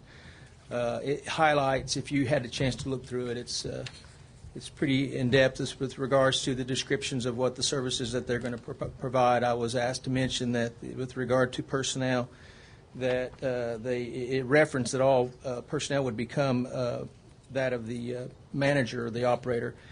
We've stated in there that any full-time staff of the City of Muskogee or the owner of the referred to here would be retained by the City of Muskogee and be our employees and not theirs. But most of the employees out, not most, the majority of all the employees that run Love Hatbox are seasonal part-time employees. So those employees would become employees of SFM. There's a description under Exhibit A under Management Services that kind of describes a lot of what we're going to pay them to do. Be happy to kind of highlight that for you, or if you had a chance to look at that. I mean, let me just read through there. The broad range of management, bookkeeping, marketing, business development, planning, design. What page are you on? Pardon? What page are you on? Would be page 55, I think, and it's under Exhibit A, Management Services. The reason why I want to kind of, it kind of gets to the nuts and bolts about what we're going to pay them to do for us that's beyond what the kinds of things that we're not currently doing. Operations setup, bookkeeping, software systems setup, employee and volunteer recruitment, policy and procedures and other aspects of required of the facility. Management services address the manager's responsibility for all aspects of oversight of the staffing, marketing, maintenance, event management, sponsorship, advertising, sales, day-to-day operations of the facility. So, Mark, I guess my question is when I see under the recitals, it says, let's see, the athletic complex and aquatic center. Now, what's the aquatic center? Well, that needs to be cleaned up. This proposal came that included the river country as part of the proposal. So it's not the swim and fitness center? No, sir. That would be in reference to river country because it first came. We need to clean that up. Where did you? What? It's on page 34 under the recitals. It says associated with the athletic complex and aquatic center. Then it says exclusive of the river country water park. But I didn't know if the aquatic center included the swim and fitness.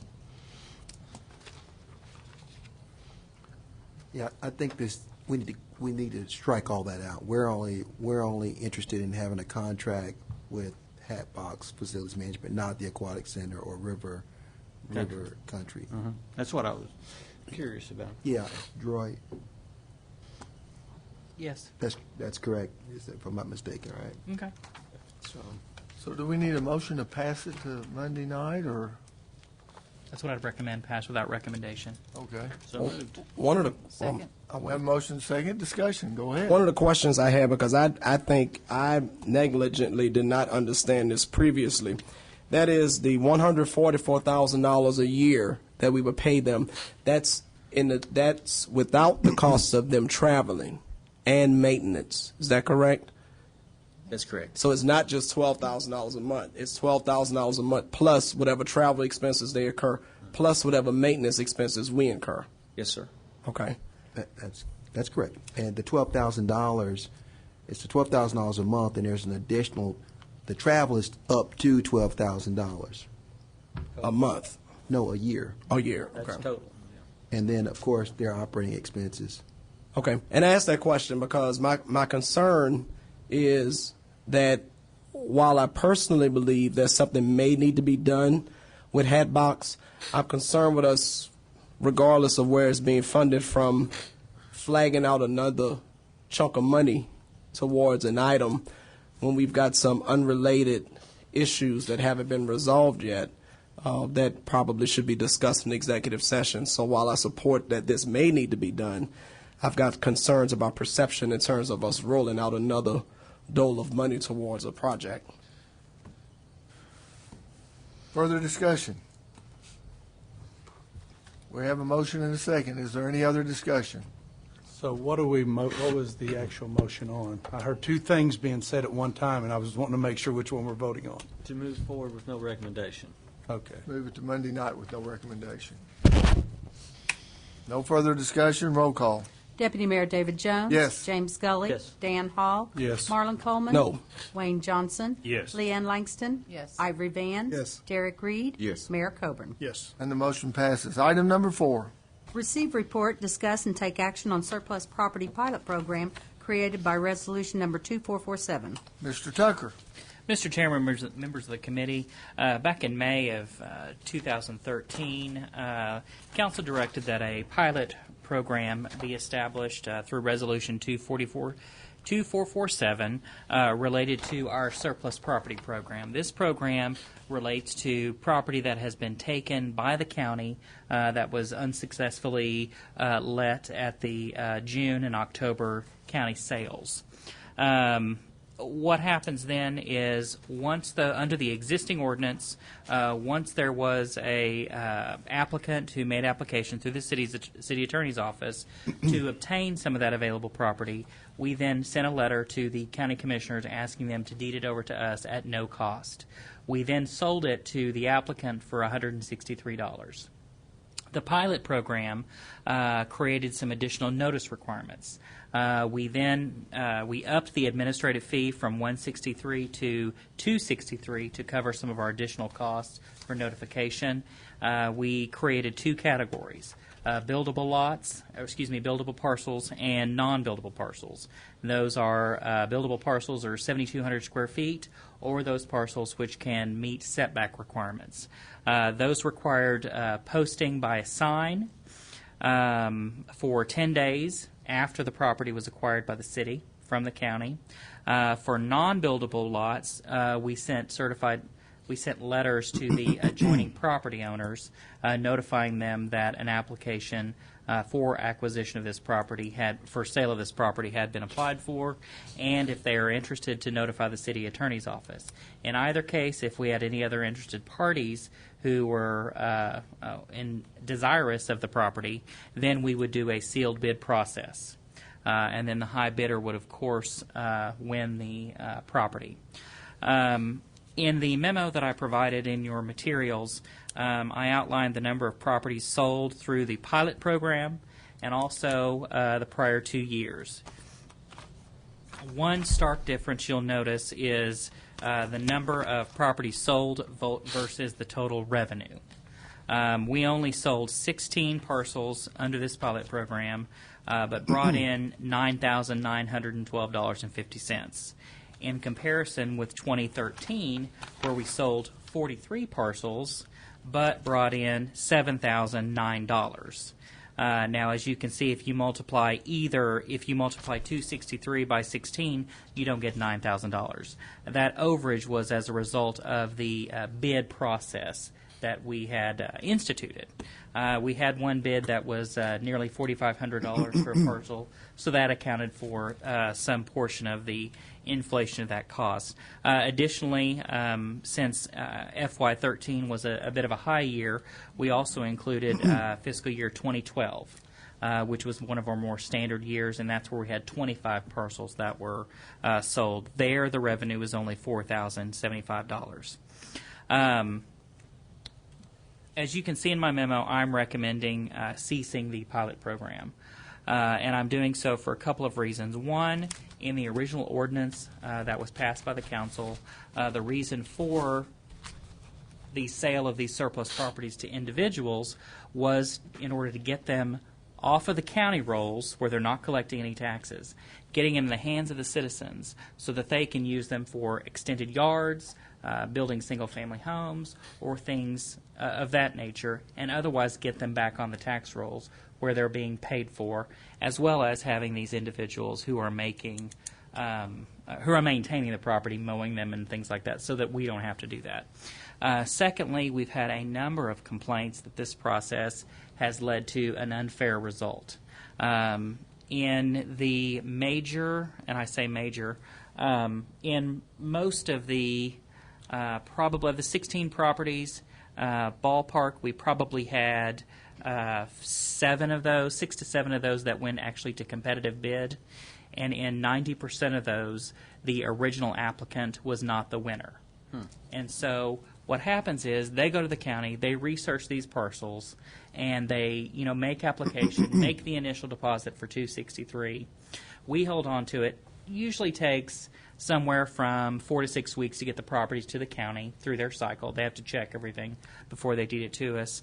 And then once we get it, we make the notice requirements, and then someone comes and outbids them. So we've had a number of complaints of those where, hey, I came to the city, I did all the work, and somebody else came in and didn't do any work but saw the sign and then won the bid.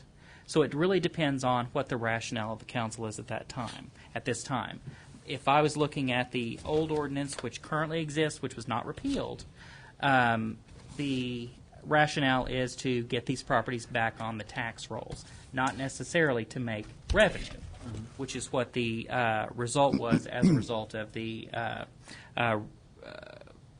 increase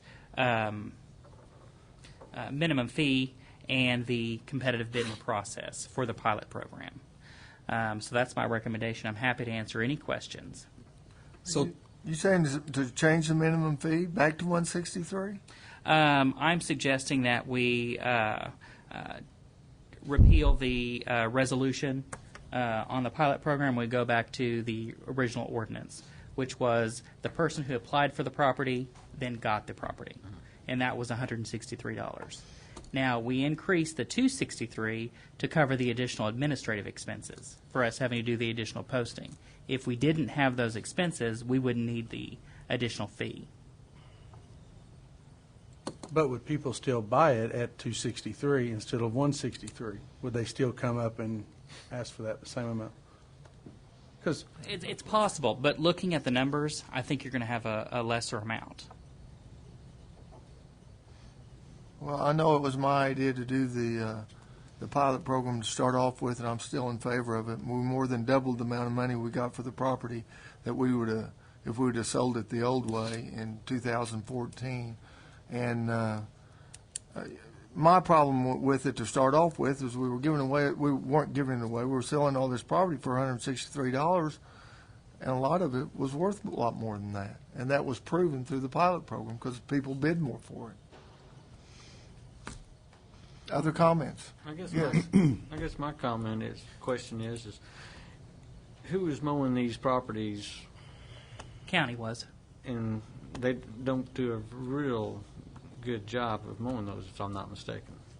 I can't comment on that. I've not seen any of theirs that they've mowed. Okay. I mean, they have their own process, Yes. Counselor. I mean, they have their own process. But if you're actually selling more of those, the ad valorem taxes would really help our school systems out even more than it being on the county roads. Yes. How many of these are we talking about? How many properties out there are there right now that we're talking about that have not sold? Hundreds, are there not? Yes. 400 or 500, maybe.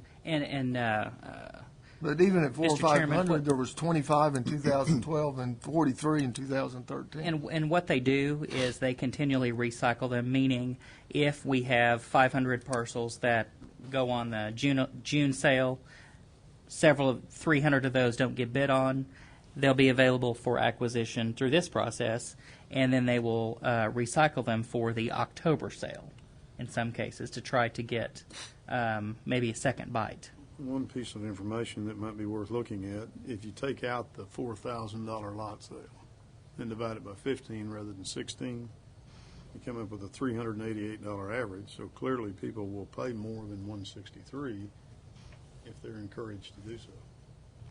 What would happen if we made the minimum $350? We could do that. It would require an ordinance change, which of course we're going to need to do if we do anything with the pilot I like program. the idea of getting more money for them. 163 seems awfully inexpensive, and I bet we're going in the hole selling for $163. Well, remember, the only thing we're doing is being a pass-through. Mm-hmm. Okay. I also like the idea of getting more money for it, but I kind of hate the idea of the sealed bids and stuff, because then you are eliminating a lot of people. If our intention truly was to get this back in the hands of, adjacent owners who could use it for themselves, and we get more taxes out of it eventually and stuff. If we're just going to sell to the highest bidder, why don't we just put a for sale sign up and sell them all, for the highest bid? I like the idea of allowing the opportunity to owners who live close to it and want to acquire a little bit more, of giving them a good deal. Maybe we could still raise the price and still get some good money from it. But I'd kind of like to eliminate the sealed bid part that goes along with it, because we have had a lot of difficulty with that part, and somebody with a big pocketbook could just come in and outbid everybody, on all of these parcels, and we'd end up having a Pottersville or something. But a person has an opportunity to borrow these at auction. Just raise the minimum. Yes, that's what I'm Which is thinking. kind of what I think, Yeah. Mayor, you were saying. Yeah, that's what I was proposing as well. Someone that really wants this property can bid on it at the county auction. Is that not correct? Mm-hmm. So this is But almost. That's true. But I will say, as I understand, the process isn't quite as user-friendly as ours. Is that a correct Getting statement? notification. Getting notification. I've tried to get some adjacent to the school, and notification was in the paper on a Sunday, and I went down on a Monday, and yet I wasn't able to get it. Okay. So without the on a couple of properties, I wasn't able to get it without the help of the city. And because the sheriff's sale was already closed, even though the publication wasn't even after the fact. And then I do know, on some that I've been working on here lately, there was confusion where somebody had done the work of following it through, and then we had the sealed bid, and it looks like I done all the work, and yet somebody can come in there after it. Okay. So I can see that it can be misleading. I thought the property tax were ad valorem tax, and that went to the county anyway. That's not right? No, that is correct. That's true. So we're not talking about us getting money. Correct. But Okay. the city's Muskogee school system gets part of that. Yes. Muskogee County. Library, The county gets it. ICTC, MSA, I believe, gets a But if portion. it's on the county rolls, nobody gets anything. Right. Because they're tax exempt like we are. Yeah. Other discussion? So the motion would be to reject or to cancel the pilot program and direct staff to look at a fee increase? To bring back an amended ordinance which increases the fee. Yes, that's my motion. I'll second that. A motion and second. Further discussion? Mr. Tucker, this pilot program did streamline the ability for a resident to be able to get their hands on available property, right? No. No. Made it more The complicated. pilot program did not do that. No. Just to raise the. Okay. Well, when we initially tried to do it, we tried to make it more fair, so that you didn't have a property owner that would come in there and sort of watch and sneak and get a 10,000 square foot lot for nothing. Okay. And so we increased it to make a notice requirement so that other interested parties may bid on it. So under the old system, size doesn't matter. Right. I get a lot for $163. That's it. And that's why I passed that's why we passed the program to start off with, because some of the property was worth a lot more than $163.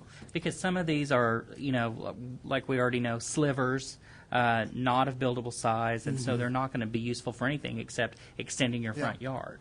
But in the case that caused us to discuss this, and Mr. Chairman, I think you can help me with my recollection, is we had a parcel that was of significant value in a desirable area. Yeah. Right.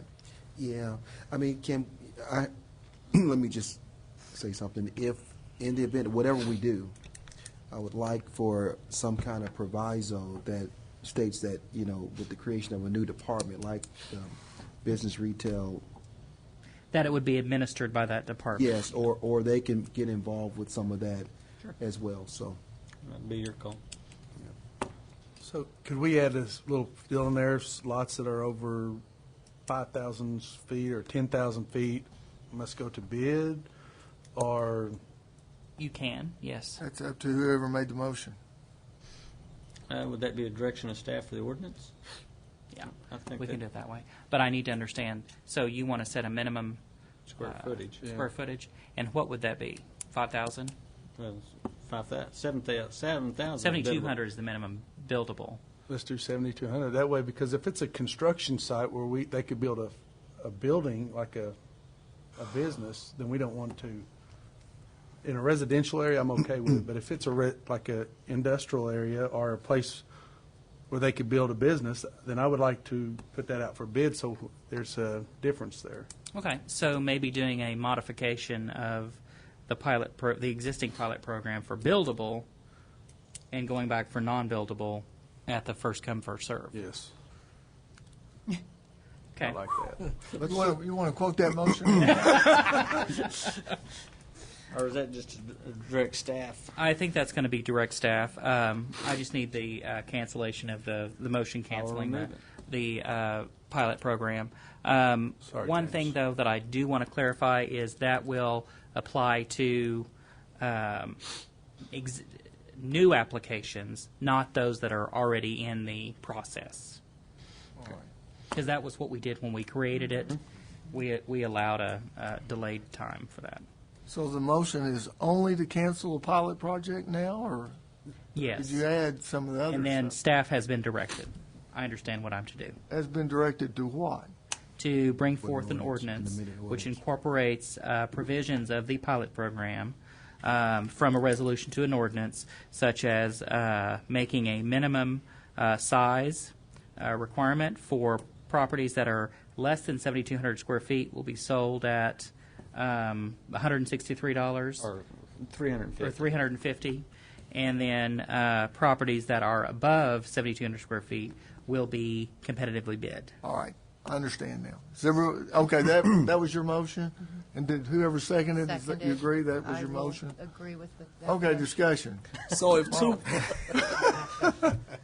two people, I just need this clarity. So if two people apply for the same property, it's $350 now. Let's hypothetically say that's the dollar amount. How is that resolved? It goes to the county for bid? First person who applied gets it. First person gets it. That's If why we. if it's below 7,200. If it's below 7,200. Right. Other questions, discussion? Roll call. Deputy Mayor David Jones. Yes. James Gully. Yes. Dan Hall. Yes. Marlon Coleman. No. Wayne Johnson. Yes. Leanne Langston. Yes. Ivory Van. Yes. Derek Reed. Yes. Mayor Coburn. Yes. And the motion passes. Okay, now we're to item number 5. Consider approval of the lowest bid from Waste Research Incorporated in the amount of $245,860 for the purchase of 2 cab and chassis refuge trucks with a 20-yard rear load packer body for the fiscal year 2014-2015, or take other necessary action. Mr. Swepson. Good evening. We went out for bid for 2 new sanitation trucks. We received 10 bids by 4 different companies. The lowest bid was Waste Research at $122,930 each. These were for Freightliner cabin chassis with the Cummins engine and the Packmore body, which is what we're currently using. We've used Waste Research for many years and have been very satisfied with the service that we've received from them. Freightliner and Cummins has been the make and model of the cab chassis and engines on the last 6 sanitation trucks that we've purchased, and we've received excellent service from those as well. There was a trade-in option of $15,000 combined for both trucks, if you'll see that. That is not separate. That is a combination of both trucks. We recommend not exercising that trade-in option, but keeping those trucks, one for a backup and the other one simply for parts due to its age. The parts are getting hard to find, so we'll be able to use that on some other vehicles and equipment that we have. By keeping it as a backup, that will enable us to further service the fleet, that we'll be able to put a backup in service while we have one down for maintenance and repairs and PM service. PublicWorks has been involved in all this and is in support of this recommendation. So the money is budgeted in this year's sanitation budget, so it's our recommendation to accept a low bid from Waste Research in the amount of $245,860. But when you say we had 10 bids, we actually had 6 from Frontier International and 2 from Waste Research, right? So 8 of the 10 were from 2. There was also a company called J&R, Yeah, and there's a Frontier Equipment, Okay. which is different than Frontier International. So there's Okay. actually 4 companies. Questions? The purchasing committee went over this bid Okay, pretty good. heavily, and we recommended that we approve this. So I move that we purchase these two vehicles. I have a motion. Second. We have a second. Any further discussion? Thank you, Mr. Swipson. Roll call. Deputy Mayor David Jones. Yes. James Scully. Yes. Dan Hall. Yes. Marlon Coleman. No. Wayne Johnson. Yes. Leanne Langston. Yes. Ivory Van. Yes. Derek Reed. Yes. Mayor Coburn. Yes. And the motion passes. Item number 6. Consider approving a resolution declaring the property on the northeast corner of Kingston and Summit Streets as surplus property and authorize the sale of the property to Ricky McFarland in the amount of $808 or take other necessary action. Uh-oh. Mr. Tucker. Mr. Chairman, members of the committee, this is we received an application from Mr. Meredith for this property, which is Zone B, single family. The lot size is 7250, so it is of buildable size. Mr. Meredith applied for this back in July. We did receive notice that there was another interested bidder, so we did solicit additional bids through the sealed process, and a subsequent bidder, Ricky McFarland, was the successful bidder with a high bid of $808. This property is located on the corner of Kingston and Summit, which is right off of near Gibson Street. And so at this point, I recommend approval to sell the property to the high bidder of $808, Ricky McFarland. Happy to answer any questions. So instead of getting $263 or $350, we're getting $808. Correct. Right? Yes. Okay. Want to make sure. So noted. Move for approval. Have a motion. Second. Have a second. Any further discussion? Roll call. Deputy Mayor David Jones. Yes. James Scully. Yes. Dan Hall. Yes. Marlon Coleman. Yes. Wayne Johnson. Yes. Leanne Langston. Yes. Ivory Van. Yes. Derek Reed. Yes. Mayor Coburn. Yes. And the motion passes. Item number 7. Consider approval of a resolution directing the filing and notification of the publication of supplement number 12 to the Muskogee City Code of Ordinances or take other necessary action. Ms. Bates.